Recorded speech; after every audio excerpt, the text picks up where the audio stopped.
बिस्मिल्लाहिर्रहमानिर्रहीम। अस्सलामु अलैकुम।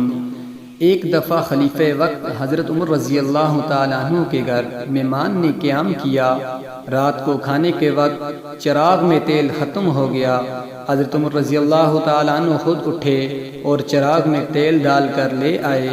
मेहमान ने पूछा, इस काम के लिए आप किसी गुलाम को कह देते।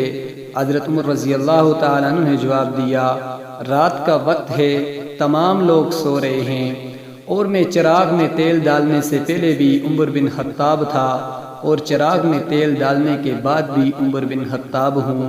ये मामूली सा काम कर लेने से मेरी हैसियत में कोई फ़र्क नहीं पड़ा। तो दोस्तों, ये वक्त के खलीफा, वक्त के हुक्मरान हज़रत उमर रज़ी अल्लाह तआला अन्हु थे।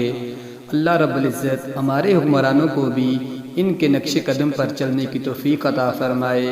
आमीन सुम्मा आमीन।